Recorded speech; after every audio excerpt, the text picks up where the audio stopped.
जय मसीह की प्रियो, स्वागत है आप सभी का हमारे YouTube channel set and have it Bible story में। तो आज हम सब यीशु मसीह और सामरी स्त्री की कहानी का संक्षिप्त विवरण देखेंगे, जो कि यूहन्ना रचित सुसमाचार अध्याय 4 पद 1 से 42 तक में दिया गया है। ये उन दिनों की बात है जब यीशु मसीह अपनी यात्रा में थे और वो यहूदिया से गलील की ओर जा रहे थे। जब वे जा रहे थे तो बीच में सुखार नामक नगर, जो कि सामरियों का नगर था, वहां रुक जाते हैं और थक कर एक कुएं के पास बैठ जाते हैं। वह कुएं का नाम याकूब का कुआं था। जब वे उस कुएं के पास बैठे थे, तभी दोपहर के समय में एक सामरी स्त्री कुएं पर जल भरने के लिए आती है। प्रियो, यहाँ पर देखने वाली बात ये है कि वो सामरी स्त्री जल भरने के लिए दोपहर के समय में आती है, ना ही सुबह और ना शाम को। और ऐसा देखा जाता है जब भी कोई दूर दराज जल भरने जाता है तो या तो वो सुबह का समय का चयन करता है या शाम को, ताकि उसे धूप न लगे। लेकिन ये स्त्री दोपहर का चयन करती है, क्योंकि इस स्त्री का नैतिक व्यवहार चाल चलन समाज की दृष्टि में अच्छा नहीं। उस सामरी स्त्री से यीशु मसीह ने पानी मांगा और सामरी स्त्री ने कहा, तू तो यहूदी होकर एक सामरी स्त्री से पानी क्यों मांगता है? अब यहाँ पर प्रियो, उस सामरी स्त्री ने यीशु मसीह से ऐसा इसलिए कहा क्योंकि 400 साल से यहूदियों के बीच में बहुत ही झगड़े और लड़ाइयाँ हुआ करते थे। यहूदी न सामरियों को देखना चाहते थे और ना ही सामरी लोग यहूदियों को देखना चाहते थे, वरन यहूदी सामरियों को तुच्छ जाति और हीन जाति की नजरों से देखते थे। तो इस प्रकार से यीशु मसीह उस कुएं पर बैठे हुए थे और पानी मांगते हैं और सामरी स्त्री जवाब देती है। तब यीशु मसीह कहते हैं कि यदि तू परमेश्वर को जानती, यीशु मसीह सामरी स्त्री से कहते हैं कि यदि तू परमेश्वर को जानती और यह जानती कि जो तुझसे पानी मांग रहा है वो कौन है, तो तू ये सवाल ना करती, वरन उससे मांगती और वह तुझे जीवन का जल देता। तब सामरी स्त्री सोचती है और यीशु मसीह से कहती है कि हे प्रभु, कुआं तो इतना गहरा है और तेरे पास कोई पात्र नहीं है, कोई बाल्टी नहीं है जिससे तू जल निकाल के मुझे दे। यहाँ पर प्रियो, वो सामरी स्त्री अभी भी पीने की पानी की बात कर रही थी, जबकि यीशु मसीह जीवन के जल की बात कर रहे थे। तभी उसने इस प्रकार से कह दिया कि ये कुआं तो गहरा है। तब यीशु मसीह ने देखा कि ये इस प्रकार से नहीं समझ रही है। तब यीशु मसीह ने फिर उससे दोबारा कहा, तू जा अपने पति को बुला। तो फिर वो सोच में पड़ जाती है।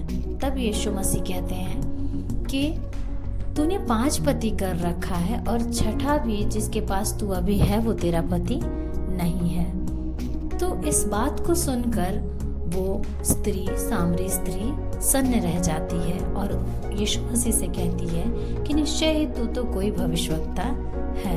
तो प्रियो, यहाँ पर यीशु मसीह ये नहीं चाह रहे थे कि उस स्त्री को, जैसे अन्य समाज के लोग नीचा गिरा रहे थे, निरादर कर रहे थे। यही कारण था कि वो दोपहर के समय में पानी भरने, जल भरने कुएं पर आया करती थी, ताकि उसे कोई व्यक्ति न मिले जिसकी नजर उस पे पड़े और वे उसकी निंदा करें, क्योंकि वो स्त्री 5 पति की पत्नी थी और उसने 5 पति किए हुए थे। छठे के पास जो वो रह रही थी वो भी उसका पति नहीं था, बिना विवाह के वो उसके साथ रह रही थी। तो यीशु मसीह ने उसको स्मरण दिलाया। यीशु मसीह उसकी निंदा करने के लिए उसको स्मरण ये नहीं दिला रहे थे, उन्होंने उस पाप को अंगीकार करने के लिए उसकी अगुवाई की। प्रियो, जब तक हम अपने पाप को मानकर उसका अंगीकार करके उसे छोड़ने का नहीं सोचते, हम उद्धार नहीं पा सकते। और यीशु मसीह चाहते थे कि सामरिया नगर का उद्धार हो, इसीलिए उन्होंने उसके पाप को उसकी दृष्टि में दिखाया, ताकि वे अब उस पाप से मन फिरा के उद्धार पा सके। फिर वो स्त्री कहती है कि हमारे बाप दादा ने इसी पहाड़ पर आराधना की और तुम कहते हो कि वो जगह यरूशलेम में है। तब यीशु मसीह ने कहा, हे नारी, वह समय आता है, वरन अभी है कि ना तो इस पहाड़ पर और ना यरूशलेम में आराधना करने पाओगे, क्योंकि तुम जिसे नहीं जानते उसकी आराधना करते हो और हम जिसे जानते हैं उसकी आराधना करते हैं। उद्धार यहूदियों में से ही है। इतनी बातें परमेश्वर ने उससे कही और उसके आगे यीशु मसीह कहते हैं, सच्चे भक्त पिता की आराधना आत्मा और सच्चाई से करें, क्योंकि परमेश्वर ऐसे ही आराधकों को ढूंढता है। इतनी बातें उसने सामरी स्त्री से करी और प्रियो, इन बातों को सुनते ही उस सामरी स्त्री ने फिर से कहा कि हम जानते हैं कि एक मसीह अर्थात ख्रिस्त आने वाला है।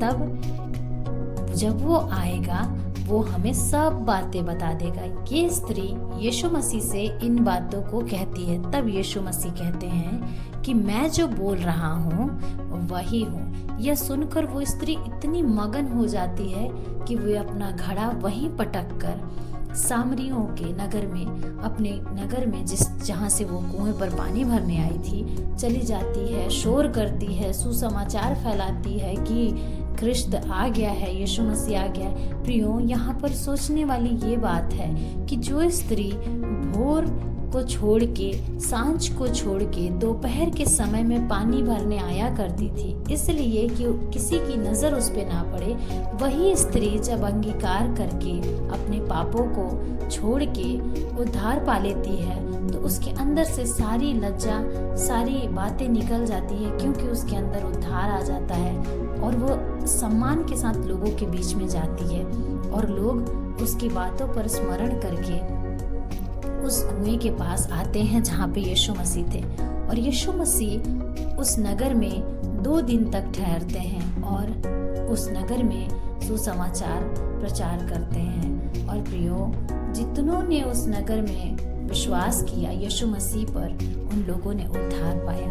अब एक स्त्री जो गिरी हुई, जो सामाजिक दृष्टि में कुछ भी नहीं थी, जिसका कोई मोल नहीं था, जो व्यभिचार में पड़ी हुई थी, जिसे समाज पूछता भी नहीं था, उसने उद्धार पाने के बाद, यीशु मसीह को ग्रहण करने के बाद सुसमाचार सुनाना शुरू कर दिया। वैसे वैसे लोगों से यीशु मसीह प्रेम करता है। इस प्रकार से लिखा भी गया है कि वैद्य भले चंगों के लिए नहीं परंतु बीमारों के लिए आया है। और प्रियो, कलाम में ऐसा लिखा हुआ है कि यीशु मसीह 2 दिन तक उस जगह में सामरिया नगर में रहे और सुसमाचार सुनाया और जितनों ने विश्वास किया उतनों ने उद्धार पाया। तो हम और आप भी उद्धार पा सकते हैं। तो आज भी हमारे पास जीवन का जल मौजूद है और हम उस जीवन के जल को पाकर, पीकर, उसमें से कभी प्यासे नहीं होकर उद्धार पा सकते हैं।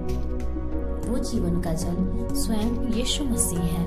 प्रियो, आज के समय में यीशु मसीह प्रत्यक्ष रूप से हमारे बीच में वो जीवन का जल लेके नहीं आ रहे हैं, जबकि उन्होंने हमें तैयार किया है कि हम लोगों के बीच में इस जीवन का जल लेके जाएं और उन्हें ये जीवन का जल पीने के लिए दें, जो कि यीशु मसीह है। जैसा कि उस सामरी स्त्री ने उस जीवन का जल पीकर लोगों के बीच में जाकर उस उद्धार का सुसमाचार सुनाया, उसी प्रकार से हमारा भी दायित्व है, हमारा भी फर्ज है कि हम यीशु मसीह जो कि उद्धार करता है, दूसरों को भी वो मिलना चाहिए। उम्मीद करती हूँ, आशा करती हूँ आपको इस कहानी से बहुत कुछ सीखने को मिला होगा।